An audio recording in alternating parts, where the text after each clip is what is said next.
నమస్కారం, నేను మీ షణ్ముఖ్. ఈరోజు మన ముందర పొలిటికల్ అనలిస్ట్ మధుసూదన్ రెడ్డి గారు ఉన్నారు. నమస్కారం మధుసూదన్ రెడ్డి గారు. నమస్తే షణ్ముఖ్. కొత్త పరిశ్రమలు రావట్లేదు, ఉపాధి అవకాశాలు దొరకట్లేదు, మొర్రో అని ఒక పక్క నుంచి మొత్తుకుంటా ఉంటే మరోవైపు ఏమో రాష్ట్రంలో ఉన్న అతిపెద్ద పరిశ్రమ విశాఖ స్టీల్ ప్లాంట్ను జగన్ ప్రభుత్వం కాపాడలేకపోతుంది. మరి దీనిపై మీరు ఏ విధంగా స్పందిస్తారు? అవసరం ఏముంది జగన్కి ఏం అవసరం చెప్పు? రాష్ట్ర ముఖ్యమంత్రి కదా. అయితే ముఖ్యమంత్రి పదవి ఎవరికి అవసరమా? ప్రజల కోసం కాదు జగన్మోహన్ రెడ్డి ముఖ్యమంత్రి అయింది, తన కోసం ముఖ్యమంత్రి అయిండు. తన ఈడీ సిబిఐ కేసుల కోసం ముఖ్యమంత్రి అయిండు. అంతే తప్ప ప్రజలకు సంక్షేమం చేసి నిరుద్యోగ యువతకి ఉద్యోగాలు ఇవ్వాలన్న ఉద్దేశంతో ముఖ్యమంత్రి అయింది కాదు. ముఖ్యమంత్రి పదవి అనేది జగన్మోహన్ రెడ్డికి చాలా చాలా చాలా అవసరము. ఎవరికి నచ్చినా నచ్చకపోయినా ఇది సత్యం.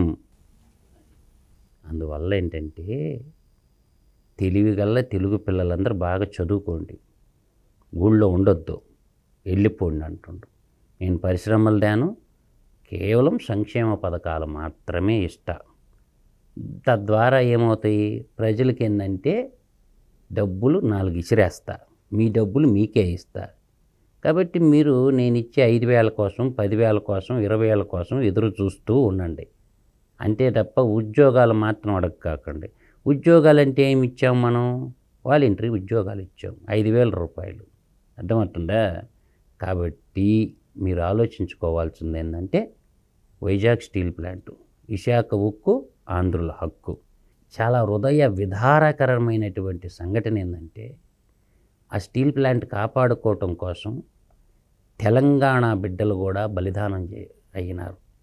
ఆంధ్ర వాళ్ళు ఒక్కటే కాదు, దాదాపు రైతులు 22,000 ఎకరాల భూముల్ని రైతులు ఇచ్చినారు ఆ స్టీల్ ప్లాంట్ కోసం. ఆ స్టీల్ ప్లాంట్ భూములని ఎవరి అంటే రైతులు. కాబట్టి ఇప్పుడు స్టీల్ ప్లాంట్లో దాన్ని అదానికి కట్టబెట్టాలన్నది ఏకైక లక్ష్యం. జగన్మోహన్ రెడ్డి గారి యొక్క ప్రియమిత్రుడైనటువంటి ఒక పారిశ్రామిక దిగ్గజమైనటువంటి అదాని కన్ను పడిందనుకో ఏదైనా కథమైపోవాల్సింది. అదాని కన్ను పడిందా అవుట్ ఏదైనా అంతే. ఎందుకు? దేశ ప్రధాని అదాని ఎలా చెప్తే అలా వింటాడు.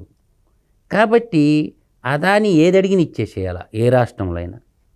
అందువల్ల ఏంటంటే ఒకసారి ఆలోచించుకోండి, పారిశ్రామికవేత్తలందరూ ఆలోచించుకోండి. అదాని చేతిలో భారతదేశం బందీ అయిపోయింది. అతను ఉద్యోగాల కల్పన చేయడం అదాని, అతను అంతా సర్వీస్ సెక్టార్ని నమ్ముకుంటారు. అదాని ఏదన్నా ప్రొడక్షన్ ఒకటి చూపించినాక ప్రొడక్షన్ ఉండదు. అంటే వస్తువు ఉత్పత్తి చేసి ఆ వస్తువుల ద్వారా దేశానికి ఒక ఐడియాలజికల్ థింకింగ్ ప్రకారం ఒక ఇన్నోవేషన్ చేసి దేశానికి ఏదన్నా అందిద్దాం అనేటటువంటి కాన్సెప్ట్ కాదు అదాని కాన్సెప్ట్. అదాని కాన్సెప్ట్ అంతా సర్వీస్ కాన్సెప్టు. ఎందుకు? ఒక పోర్టు నిర్మాణం చేసుకున్నాడు అనుకో షణ్ముఖు, ఆ పోర్టు ఒక్కసారి పెట్టుబడి, ఇంకా రోజు దోపిడీ, బతికన్నంతకాలం దోపిడీ. సార్ ఎట్ట దోపిడీ చేస్తారంటే, సపోజ్ ఒక పోర్టు తీసుకున్నాం, ఆ పోర్టు దగ్గరికి ఏమొస్తాయి? షిప్పులు వస్తాయి, విదేశీ షిప్పులు, స్వదేశీ షిప్పులు వస్తాయి. అక్కడ లోడింగు అన్లోడింగ్ జరుగుతుంటాయి.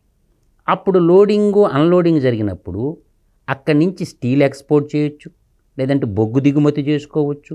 తద్వారా ఏమవుద్దంటే హ్యాండిలింగ్ ఛార్జెస్ పర్ టన్ ఇంత వేస్తారు. అది కంటిన్యూగా ప్రతి సంవత్సరం పెంచుకుంటూ పోతారు. గంగపట్నం పోర్ట్లో విశాఖపట్నం స్టీల్ ప్లాంట్కి కూడా వాటా ఉన్నది. ఇప్పుడు జగన్మోహన్ రెడ్డి అమ్మేసిండు కదా. ఇప్పుడు అదాని చెప్పింది రేటు, అదాని ప్రైవేట్ సైన్యం చేతిలోకి పోయింది. ప్రభుత్వానికి దాని మీద అజమాయిషీ లేదు. కేవలం 600 కోట్లకి దాన్ని అమ్మేశారు. అందువల్ల ఆ పోర్ట్లో ఏం జరుగుతుందనేది కూడా ఎవరికి తెలియదు. ఎందుకు? అక్కడ ఏం ఇంపోర్ట్ అవుతుంది, ఏం ఎక్స్పోర్ట్ అవుతుంది అనేది అదాని ప్రైవేట్ సైన్యానికి తెలుస్తుంది. ఫైనల్గా నేను అంటుండేది ఏంటంటే, ఆ రోజు ఎంతంటే షణ్ముఖు, ఒక ఎకరాకి చాలా తక్కువ అమౌంట్, నాకు తెలిసి 12,000, 20,000 లోపే ఇచ్చారు. ప్రతి భూమి ఇచ్చిన ప్రతి రైతుకి ఉద్యోగం ఇస్తామని ప్రామిస్ చేస్తే భూములు ఇచ్చారు. సరే, ఈరోజు నేను అంటుండేది ఏంటంటే, మీరు ప్లాంట్ వద్దు, ప్రైవేటీకరణ అంటున్నారు, సరే, ఆ భూములన్నీ రైతులకు తిరిగి ఇచ్చేసేయండి. ప్లాంట్ మీరు స్క్రాపులు అమ్మేసుకోండి, అభ్యంతరమే లేదు. ఇవాళ భూమి ఏంది, కోట్ల రూపాయలు పలుకుతుంది. రైతుల భూమి కదా, ఇన్ని సంవత్సరాలు వాడుకున్నారు కదా. 22,000 ఎకరాలంటే దాదాపు తలా 1 ఎకరా ఇచ్చిన 22,000 మందికి సరిపోద్దిగా. అంటే దాన్ని అక్కడి నుంచి స్టీల్ ప్లాంట్ ఎత్తేసి దాన్ని రియల్ ఎస్టేట్ వెంచర్ వేసి ప్లాట్లు పెట్టి విల్లాలు కట్టి అమ్మాలన్నది ప్రభుత్వం యొక్క లక్ష్యము. అందుచేత స్టీల్ ప్లాంటు బాగుపరచాలా, ప్రైవేటీకరణ కాకుండా ఉండాలా అంటే రాష్ట్ర అసెంబ్లీలో ఒక్కరోజన్న వైజాగ్ స్టీల్ ప్లాంట్ మీద 175 మంది ఎమ్మెల్యేలు మాట్లాడి అసెంబ్లీ రెజల్యూషన్ చేసి కేంద్రానికి పంపించిన సందర్భం చూపిమని జగన్మోహన్ రెడ్డిని. అంటే మీరు జగన్మోహన్ రెడ్డికి ఎటువంటి బాధ్యత లేదు అని అంటారా?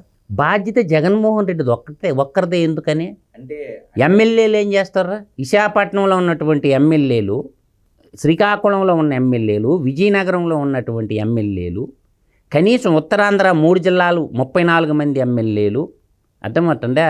అక్కడ ఉన్నటువంటి 4 పార్లమెంటేరియన్లు, 4 భారత పార్లమెంట్లో మాట్లాడవచ్చు.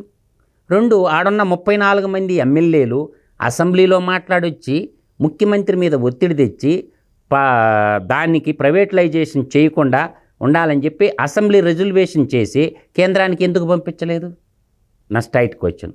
2, ఇవాళ విశాఖ స్టీల్ ప్లాంట్కి మనకి ఓబులాపురం మైన్స్ ఐరన్ ఓర్ ఉన్నదిగా అనంతపురం జిల్లాలో, దాన్ని విశాఖపట్నం స్టీల్కి కేటాయించుంటే గాలి జనార్దన్ రెడ్డికి దోషిపెట్టకుండా ఉండుంటే ఆ ఐరన్ ఓర్ అంతా చైనాకి ఎక్స్పోర్ట్ చేసుకున్నాడుగా గాలి జనార్దన్ రెడ్డి. కృష్ణపట్నం పోర్టు నుంచి ఎంతోమంది కొన్ని లక్షల టన్నులు చైనాకి ఎక్స్పోర్ట్ చేసిండుగా. మన దగ్గర ఐరన్ ఓర్ ఉన్నదిగా, మన దగ్గర వైజాగ్లో స్టీల్ ప్లాంట్ ఉన్నదిగా.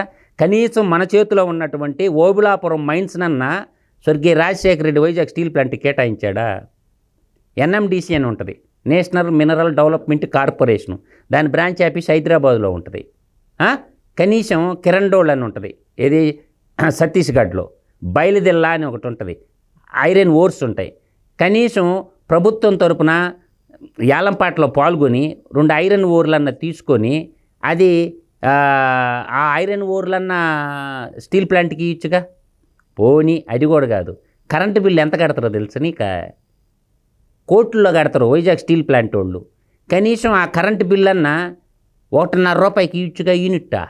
మన దగ్గరే ఉత్పత్తి అవుతుందిగా, మన దగ్గర సర్ప్లస్ కరెంట్ ఉందిగా, అదన్నా 1.5 రూపాయికి ఇచ్చుగా, కొంతన్నా సేవ్ అవుతారుగా వైజాగ్ స్టీల్ ప్లాంట్ వాళ్ళు. వైజాగ్ స్టీల్ ప్లాంట్ ఉన్నదనుకో, మనకి జిఎస్టీ ద్వారా ఎంత డబ్బు వస్తుంది, ఏటా ఎంత డబ్బు వస్తుంది వైజాగ్ స్టీల్ ప్లాంట్ ఉంటే? ఇవాళ 70% మంది ఉద్యోగులు లేకుండా చేసి స్టీల్ ప్లాంటు అదానికి కట్టబెట్టాలన్నటువంటి లక్ష్యంతో పనిచేస్తుంది. కాబట్టి రాజకీయ నాయకులు అనేవాళ్ళకి చిత్తశుద్ధి లేదు, రాజకీయం వ్యాపారాత్మకమైపోయింది. ఇవాళ ప్రభుత్వ రంగంలో ఉన్న కంపెనీలన్నీ ప్రైవేటలైజేషన్ చేయాలా, గ్లోబలైజేషన్లో భాగంగా ఓన్లీ పరిపాలనే చేసుకోవాలా?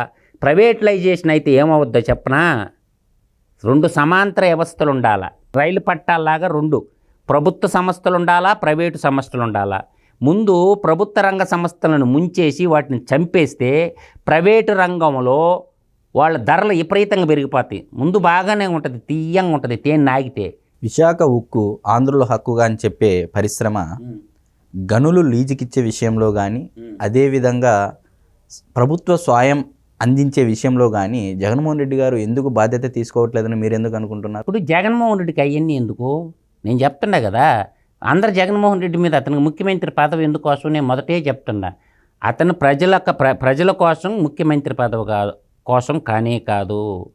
అతనికి ముఖ్యమంత్రి పదవి తన యొక్క ఈడీ సిబిఐ కేసుల కోసం మాత్రమే తప్ప సీమాంధ్ర ప్రజల కోసం కాదు కాదు కాదు. ఇది సత్యం, ఇది నిత్యం. సూర్యచంద్రులున్నంత కాలం జగన్మోహన్ రెడ్డి తను చేసినటువంటి అక్రమార్జన కేసుల నుంచి తప్పించుకోవటం కోసం మాత్రమే ముఖ్యమంత్రి పదవిని నేను ఘంటాపదంగా చెప్పగలను. అందువల్ల ఆలోచించుకోండి. విశాఖ ప్రజలు కావచ్చు, రాయలసీమ ప్రజలు కావచ్చు, రాయలసీమలో ఉన్నటువంటి ఇలువైన ఖనిజ సంపదని గాలి జనార్దన్ రెడ్డికి దోషిపెట్టినాడు అందరూ మూసుకొని ఉన్నారు ఆడోళ్ళాడ. కాబట్టి ఫైనల్గా నేను అంటుండేది ఏంటంటే, ప్రజలు ఒక అక్రమార్జునుడిని, అర్థమైందా, ఎన్నుకున్నారు కాబట్టి అనుభవించండి. మీకున్న ఆయుధం ఓటు ఒక్కటే ఉంది. ఇంకొక 70 రోజుల్లో ఎలక్షన్ వస్తుంది. కాబట్టి మీరేమీ AK-47 గన్లు ఎత్తుకోబాబడలేదు, మీరేం కర్రలు ఎత్తుకోబాబడలేదు. కాబట్టి ఒక నియంతృత్వాన్ని, నిరంకుశత్వాన్ని గద్దె దింపాలంటే మన దగ్గర ఉన్న ఆయుధం ఓటు. ఆ ఓటు అనే ఆయుధాన్ని సద్వినియోగం చేసుకుంటే ఆంధ్రప్రదేశ్లో ఓటర్ లిస్టులో ఉన్న ప్రతి ఓటరు బెంగళూరులో ఉన్న, బొంబాయిలో ఉన్న, దుబాయ్లో ఉన్న, లేకపోతే అమెరికాలో ఉన్న ఊళ్ళో కానీ ఓటు ఉంటే, రాష్ట్రం పట్ల ప్రేమ ఉన్నటువంటి, తెలుగు నేలపై ప్రేమ ఉన్నటువంటి ప్రతి పౌరుడు వచ్చి ఓటు నొక్కండి వచ్చి. పోయితే ఒక నెల జీతం పోద్ది. కాబట్టి ఇక్కడ ఉన్నటువంటి భావి భారత పౌరుల జీవితము నాశనం అయిపోతుంది. కాబట్టి దయచేసి అందరు రండి, ఒక్కసారి ఊపిరి పీల్చుకోండి. ఒక భగత్ సింగ్ లాగా, ఒక సుభాష్ చంద్రబోస్ లాగా, ఒక అల్లూరి సీతారామరాజు లాగా, ఒక ఉయ్యాలవాడ నరసింహారెడ్డి లాగా, ఒక ఆంధ్రకేసరి టంగుటూరి ప్రకాశం పంతుల్లాగా ఒక్కసారి ఆలోచించండి. మన శ్రీశ్రీ కవిత్వ మహాప్రస్థానం నవల చదవండి. మన ప్రస్థానం ఏంటో మనకు తెలుసద్ది. శ్రీశ్రీ రాసినటువంటి మహాప్రస్థానం నవల చదువుకొని విఘ్నులై ప్రపంచ అంటే సరిహద్దులు దాటిపోయినారు కదా, మీ నేల తల్లిని కాపాడుకోండి. మీరు పుట్టిన జననీ జన్మభూమిచ్చి స్వర్గాదపి గరీయసి అన్నాడు. ఎవరా? ఎన్టీ రామారావు గారు సినిమాలో పాట. జననీ జన్మభూమిచ్చ స్వర్గాదపి గరీయసి. ఏ తల్లి నిన్ను గన్నదో, నిన్ను గన్న నీ తల్లి కన్నా నీ జన్మభూమి గొప్పది అన్నారు.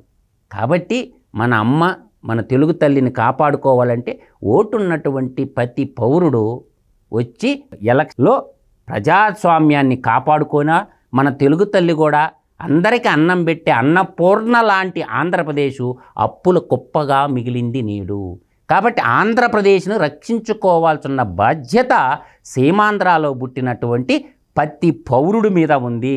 అందువల్ల ఏంటంటే కులాలకు అతీతంగా, మతాలకు అతీతంగా మన అమ్మని, మన తెలుగు నేల తల్లిని, మన అన్నపూర్ణని మనమే కాపాడుకోవాలా.